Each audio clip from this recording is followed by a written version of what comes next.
Aún lo conservo. Me trae recuerdos de mi infancia. Era mi libro favorito. Y su protagonista, el animal más extraordinario que uno pueda imaginar. Lo leí todos los días durante una época.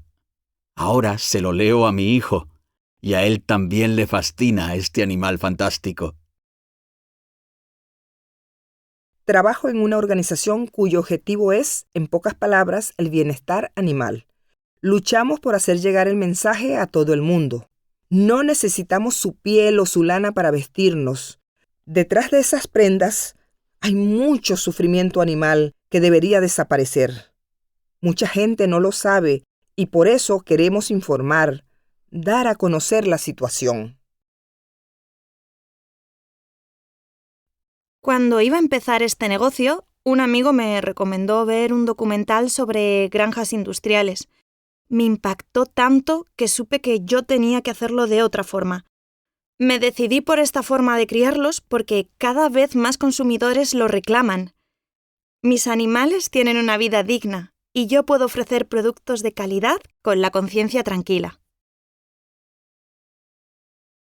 Es la mejor profesión del mundo. Captar momentos que nadie más ve y poderlos recordar. No hay nada más satisfactorio. Los animales no posan, no están ahí esperando a que tú los fotografíes. Por eso es todo un reto y una gran satisfacción cuando consigues una imagen única e irrepetible. Mira, ¿has visto este vídeo? Es Paco, un perro que ayuda a su dueño en la cocina. Es muy simpático. Yo lo sigo con frecuencia. ¿Lo conoces? ¿Un perro que ayuda en la cocina? Pobre animal. Me parece una tontería que los dueños se dediquen a grabar a sus mascotas y mostrarlas en público. ¿No tienen nada mejor que hacer? Bueno, a mí me gusta mucho. Tiene muchos seguidores. Bah, lo único que buscan es hacerse famosos y para eso utilizan a sus mascotas. No me parece bien. Los animales no pueden decir si les gusta o no, y sus dueños se aprovechan de eso. Les parece divertido. Los animales no pueden defenderse. A mí, personalmente, me parece una vergüenza cómo los tratan. Aparecen vestidos, maquillados y cosas peores. ¡Qué crítico eres! Yo lo veo como una manera de dar visibilidad a las mascotas.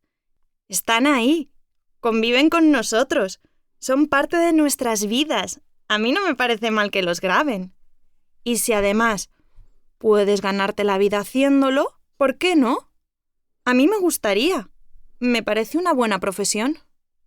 Pues yo pienso que los animales sufren haciendo esos vídeos, y eso me preocupa. Y me preocupa que tanta gente lo vea bien, sin pensar. Bueno, que a mí tampoco me gusta que los animales sufran, ¿eh? Pero pienso que exageras. A mí no me importa que los dueños se ganen la vida con ello, siempre y cuando no perjudiquen al animal. No creo que todos los dueños exploten a sus mascotas. Al contrario, las cuidan muy bien porque es su trabajo. Pero el caso de tu perro, bueno, claramente está haciendo publicidad de lo que el dueño tiene en la cocina.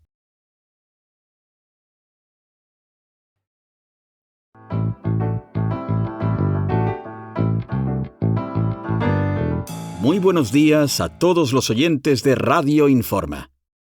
Como sabéis, esta semana la dedicamos al periodismo del siglo XXI. Y hoy, en nuestra tertulia, contamos con la presencia de 3 periodistas con quienes conversaremos sobre este tema. Alicia del Pozo, periodista del diario digital nuestromundo.es. Buenos días. En primer lugar, ¿qué caracteriza el periodismo del siglo XXI? Buenos días a todos y a todas. Bueno, hoy en día estamos rodeados de noticias por todas partes. Muchas nos llegan simplemente cuando abrimos nuestro WhatsApp o Twitter. ¿Pero es cierto todo lo que se publica?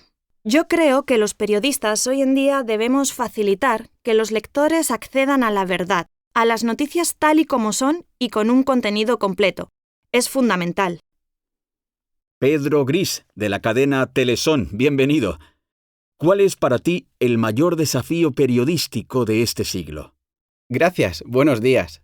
Sí, la manera en que nos informamos ha cambiado muchísimo, ¿no? Ahora tenemos que ofrecer textos fáciles de compartir.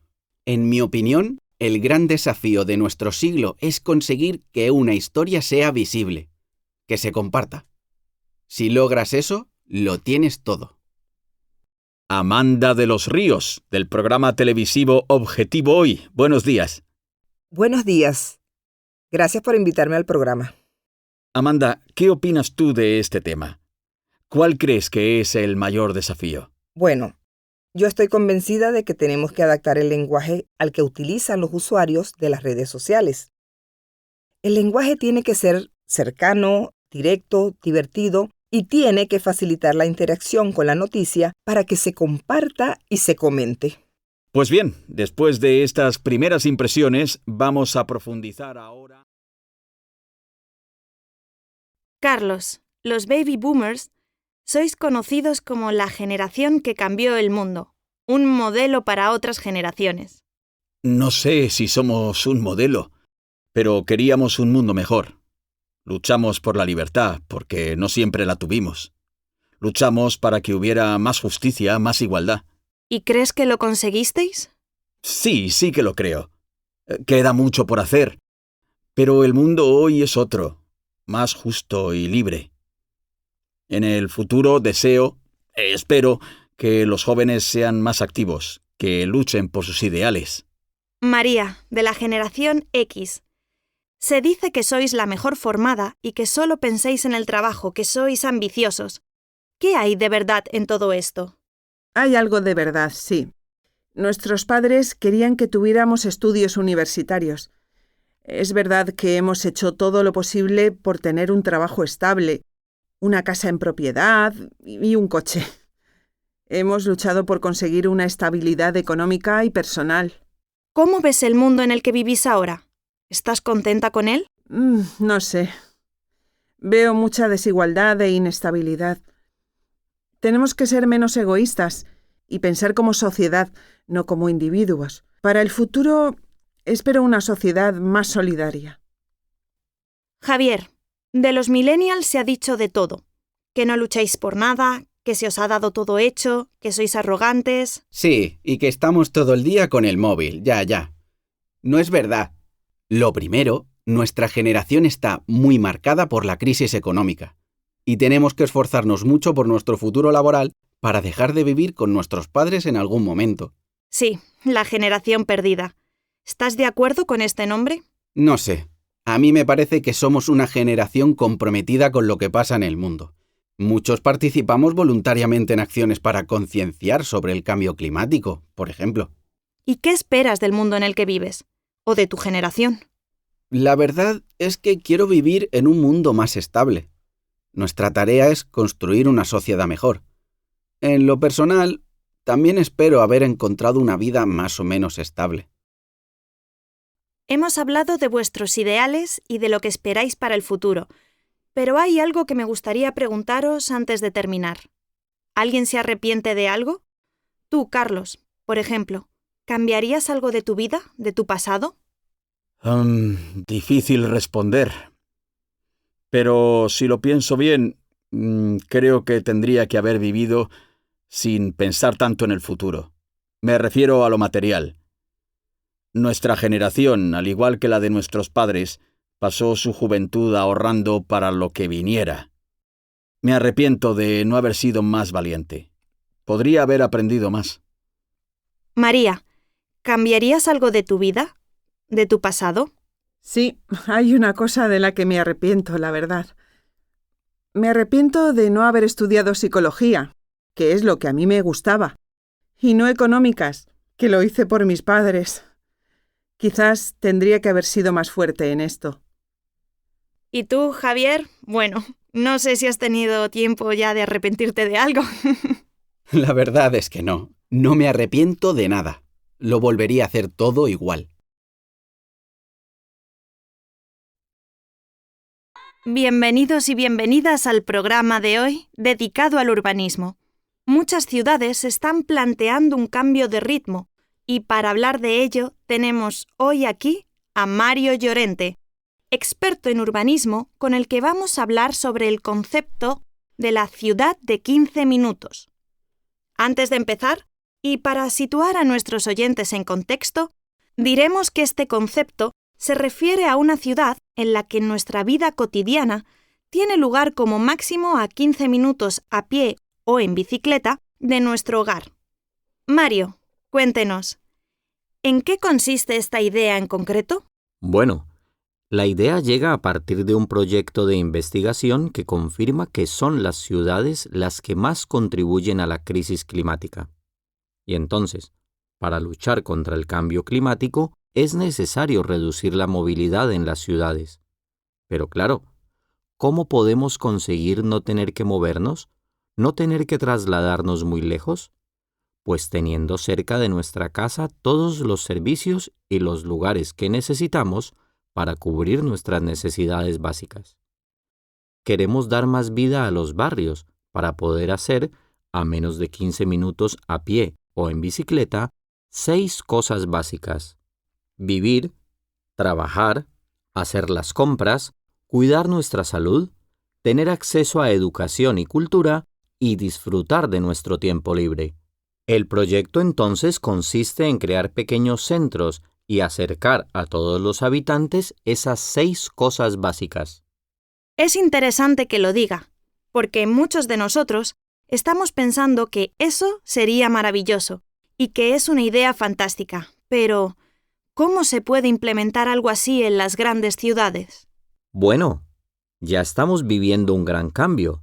Por ejemplo, los colegios, que siempre están cerrados los fines de semana, ahora empiezan a abrirse para convertirse en centros de actividades culturales o deportivas. También los servicios de salud tienen que repensarse. En fin, pensamos que así podemos ganar en calidad de vida y frenar también el cambio climático. Gracias, Mario, por estar aquí hoy. Estamos atentos a ese cambio en la oferta de servicios, que nos hará usar menos transporte. Bueno, y para terminar, a mí me gustaría recordar la importancia de estos 3 aspectos clave para valorar si el futuro de nuestras ciudades va a ser el que deseamos. Y por eso habrá que tener en cuenta estos 3 aspectos para... Perdona que te interrumpa, María, pero me gustaría añadir algo. Sí, claro. Solo un momento y ya acabo. Estos 3 aspectos, como digo, no pueden perderse de vista. Y es por eso que las ciudades tendrán que cambiar los planes... Disculpa, María, pero no queda demasiado tiempo y los demás también tienen que intervenir. ¿Me dejas terminar, por favor? Es importante dejar claro, sobre todo, que la tecnología en sí no es la solución. Y ahora ya cedo la palabra a los demás. Antonio, tú querías intervenir, ¿verdad? Sí, gracias, María. Como decía antes, me gustaría recordar que cualquier cambio que se implemente tiene que cumplir. Hola, Julia, ¿qué tal estás? ¿Menos estresada? ¿Fuiste a la consulta que te dije? Bueno, estoy un poco mejor. Sí, fui a la terapia de Reiki que me recomendaste, pero sinceramente no me ayudó nada. ¿En serio? Pues es una lástima. A mí me va fenomenal.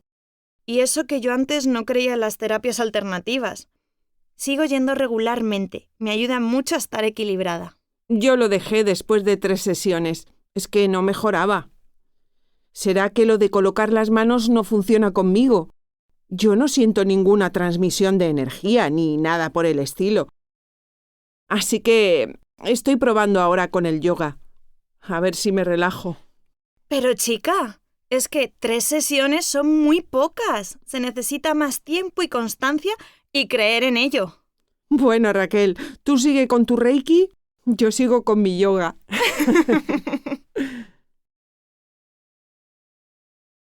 Bueno, pues bienvenidos y bienvenidas a esta primera clase de Introducción a la Quiromancia, o el arte de leer las manos. Hoy vamos a empezar con lo básico, que es identificar y reconocer las principales líneas de la mano. Me gustaría que usarais vuestra mano izquierda para identificarlas. La línea número 1, que tenéis en la imagen, marcada en color rojo, es la línea del corazón. Como veremos más adelante, es aquí donde podemos ver la estabilidad emocional y las perspectivas amorosas, pero también la depresión y la salud del corazón. ¿La veis todos? Atención que algunos tendrán una línea más larga y otros más corta. Después vamos a comentar qué significa eso. Pasemos a la segunda línea. La segunda línea, la que tenéis en color azul en la imagen. ¿La veis ya todos? Esta es la línea de la cabeza y nos habla sobre las necesidades intelectuales de la persona. Esto es, cómo aprende y cómo comunica. Algunos tienen esta línea bastante recta, lo que quiere decir que son personas estructuradas y prácticas. Si la línea es más curva, es una señal de creatividad y espontaneidad. Ahora, vamos a la tercera línea. La que tenéis en color verde es la línea de la salud. Ya veis que empieza cerca del dedo pulgar y continúa en forma de arco hacia la muñeca. Esta línea nos habla de la salud física, el bienestar general y los cambios significativos en la vida. Ojo, que nadie se ponga nervioso. Si es larga o corta, no tiene nada que ver con la longitud de la vida. Y la última línea es la número 4 de la imagen. Es la línea de la suerte. O algunos también la llaman la línea del destino. Hay personas que no la tienen o que no se ve bien.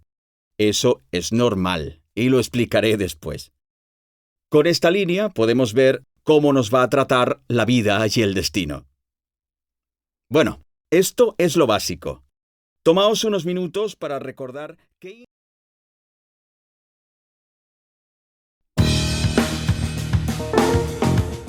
Buenas tardes, queridos y queridas radioyentes. Nuestro programa de hoy estará dedicado a presentar los inventos más ingeniosos del último año. Muchas gracias a todas y a todos los que habéis votado y nos habéis enviado vuestras opiniones por mail o por nuestras redes sociales. ¿Os acordáis de que la semana pasada elegimos los 4 finalistas, los 4 inventos que nos parecían más curiosos, para elegir el ganador de entre ellos? La verdad es que la votación ha estado bastante ajustada y creo que nuestro ganador de hoy ha tenido la suerte de inventar algo muy práctico y que además puede usar una cantidad muy grande de gente. Antes de revelaros cuál es el invento que más gente ha votado, quiero mencionar otro que ha quedado en segundo lugar. Parece que en España seguimos teniendo problemas para comernos los espaguetis y que el aparato para hacerlo os ha gustado mucho. Claro que otras personas dicen que prefieren usar una cuchara para así enrollarlos más fácilmente. Bueno, emoción. El ganador es... la almohada especial para dormir la siesta Ostrich Pillow. Y sí, confieso que yo también estoy fascinado con este producto creado por Estudio Banana y creo que me lo voy a comprar para preparar mis próximos viajes en avión. Muchos habéis destacado la forma ergonómica con los 3 huecos o agujeros para poder descansar en cualquier lugar. Pero uno de los aspectos más interesantes es que está hecha a mano, de una suave mezcla de viscosa y elastano. Además, desde Estudio Banana nos han asegurado que es antialérgica. Atención, que tenemos la suerte de poder sortear 2 almohadas entre las personas que a lo largo de hoy